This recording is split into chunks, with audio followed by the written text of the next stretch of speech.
एक जासूस जो राष्ट्रपति बना और जिसने दुनिया की राजनीति का नक्शा ही बदल दिया। चलिए आज व्लादिमीर पुतिन की कहानी को परत दर परत समझते हैं और ये जानने की कोशिश करते हैं कि आखिर वो आज की दुनिया के सबसे ताकतवर चेहरों में से एक कैसे बने। व्लादिमीर पुतिन एक ऐसा नाम जो आज पूरी दुनिया में ताकत, विवाद और स्ट्रैटेजी का दूसरा नाम बन चुका है। लेकिन सवाल यह है कि ऐसा क्यों है? उनका असर इतना गहरा क्यों है कि दुनिया की बड़ी बड़ी सरकारें उनके हर एक कदम पर नजर रखती हैं? तो सबसे पहले ये हैं कौन? पूरा नाम है व्लादिमीर व्लादिमीरोविच पुतिन। जन्म 1952 में, पढ़ाई कानून की और आज रूस के राष्ट्रपति हैं। पर ये तो बस कुछ फैक्ट्स हैं। इन फैक्ट्स के पीछे छिपी है एक बहुत ही असाधारण कहानी जो हमें बताएगी कि वो आज जो हैं वो कैसे बने। तो इस सफर को हम 4 हिस्सों में समझेंगे। सबसे पहले पुतिन का एक छोटा सा परिचय, फिर देखेंगे कि कैसे वो एक जासूस से राजनेता बने, उसके बाद बात करेंगे उनकी बड़ी नीतियों की और आखिर में नजर डालेंगे उनसे जुड़े विवाद और दुनिया पर उनके असर पर। तो चलिए शुरू करते हैं पहले हिस्से से, पुतिन का परिचय। क्योंकि किसी भी लीडर को अगर समझना है तो सबसे पहले उसके शुरुआती जीवन और उसकी बैकग्राउंड को जानना बहुत जरूरी होता है। उनकी कहानी शुरू होती है लेनिनग्राद से, जिसे आज हम सेंट पीटर्सबर्ग के नाम से जानते हैं। एक बहुत ही साधारण परिवार में उनका जन्म हुआ। पिता नेवी में थे और माँ एक फैक्ट्री वर्कर। बचपन से ही खेलों का बड़ा शौक था, खासकर जूडो का, और शायद वही अनुशासन आज भी उनके व्यक्तित्व में झलकता है। फिर 1975 में उन्होंने लॉ की डिग्री ली और यहीं से उनकी जिंदगी ने एक नया मोड़ लिया। और अब आता है कहानी का सबसे दिलचस्प हिस्सा, एक जासूस से एक राजनेता तक का सफर। सच तो यह है कि उनके करियर का यही वो दौर था जिसने पुतिन को पुतिन बनाया। सोचिए, एक इंटेलिजेंस ऑफिसर आखिर देश का सबसे बड़ा नेता कैसे बन गया। उनकी तरक्की की स्पीड देखिए, कमाल की थी। 1975 में केजीबी ज्वाइन की और सिर्फ 24 साल बाद 1999 में वो देश के प्रधानमंत्री थे। ईस्ट जर्मनी में पोस्टिंग ने उन्हें इंटरनेशनल स्ट्रैटेजी की गहरी समझ थी और फिर जब वो एफएसबी के डायरेक्टर बने, जो कि केजीबी की ही नई एजेंसी थी, तो देश की नब्ज उनके हाथ में आ गई। अच्छा, यहां 1 मिनट के लिए यह समझना जरूरी है कि केजीबी आखिर थी क्या चीज। ये कोई आम इंटेलिजेंस एजेंसी नहीं थी। ये सोवियत यूनियन की रीढ़ की हड्डी थी, उसकी सबसे ताकतवर संस्थाओं में से एक। तो जाहिर है 16 साल वहां बिताने के बाद रणनीति और पावर का गेम उनकी रग रग में बस गया और इसकी झलक उनके आज के फैसलों में भी साफ दिखती है। तो ठीक है, वो सत्ता में आ गए, लेकिन उसके बाद उन्होंने किया क्या?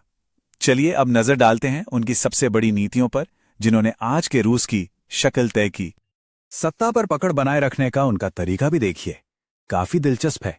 पहले राष्ट्रपति बने, फिर जब दोबारा नहीं बन सकते थे तो प्रधानमंत्री बन गए और फिर वापस राष्ट्रपति। ये एक बहुत ही सोची समझी चाल थी जिससे वो हमेशा पावर के सेंटर में बने रहे और इसने रूस की पूरी राजनीति को बदल कर रख दिया। जब वो पावर में आए तो रूस की इकोनॉमी मतलब अर्थव्यवस्था बिल्कुल बिखरी हुई थी। उनका पहला काम था इसे पटरी पर लाना। तो उन्होंने क्या किया? उन्होंने देश के सबसे बड़े खजाने यानी तेल और गैस पर फोकस किया और इसका नतीजा ये हुआ कि रूस की इकोनॉमी फिर से मजबूत हो गई। इकोनॉमी तो ठीक हो गई, लेकिन पुतिन का एक और बड़ा एजेंडा था, मिलिट्री पावर।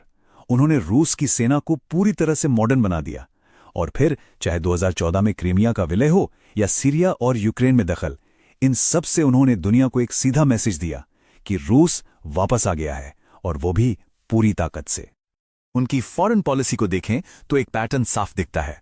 एक तरफ अमेरिका और यूरोपियन देशों से रिश्ते हमेशा तनाव भरे रहे, लेकिन दूसरी तरफ उन्होंने चीन, भारत और ईरान जैसे देशों के साथ अपनी दोस्ती मजबूत की। ये असल में दुनिया में एक नया पावर बैलेंस बनाने की कोशिश है। अब बात करते हैं सिक्के के दूसरे पहलू की, यानी वो विवाद जो हमेशा उनके साथ जुड़े रहे और दुनिया पर उनका जो असर पड़ा है। एक ऐसी विरासत जो ताकत के साथ साथ संदेह से भी भरी है। पुतिन को लेकर दुनिया में 2 तरह की राय है, बिल्कुल साफ साफ। एक तरफ वो लोग हैं जो उन्हें एक मजबूत लीडर मानते हैं। उनका कहना है कि पुतिन ने ही रूस को दोबारा खड़ा किया, उसकी इकोनॉमी और मिलिट्री को ताकतवर बनाया। और दूसरी तरफ हैं उनके आलोचक। वो यूक्रेन युद्ध, मानवाधिकारों के हनन और चुनावों में धांधली के आरोप लगाते हैं। और फिर आया साल 2022। ये एक टर्निंग पॉइंट था। जब उन्होंने यूक्रेन में स्पेशल मिलिट्री ऑपरेशन शुरू किया तो वेस्टर्न देशों के साथ रिश्ते बिल्कुल टूट से गए और रूस पर लगे इतिहास के सबसे कड़े आर्थिक प्रतिबंध। वैसे ये जो स्ट्रांग लीडर वाली इमेज है ना, ये उन्होंने बहुत सोच समझकर बनाई है। कभी जूडो करते हुए, कभी आइस हॉकी खेलते हुए, कभी शिकार पर जाते हुए। ये सब उनकी एक्शन मैन वाली इमेज को मजबूत करता है और ये उनकी पॉलिटिक्स का एक बहुत जरूरी हिस्सा है। तो आज की स्थिति क्या है? 2025 में भी यूक्रेन का संघर्ष चल रहा है, पश्चिम के साथ टेंशन हाई है और इन सबसे निपटने के लिए रूस अब चीन और भारत जैसे देशों के साथ और भी गहरे आर्थिक रिश्ते बना रहा है। तो आखिर में सवाल यही बचता है, पुतिन की लेगेसी क्या होगी? क्या इतिहास उन्हें एक ऐसे लीडर के तौर पर याद रखेगा जिसने अपने देश को दोबारा महान बनाया, या फिर एक ऐसे शासक के तौर पर जिसकी वजह से दुनिया एक नए और खतरनाक दौर में चली गई? इसका जवाब शायद आने वाला वक्त ही देगा।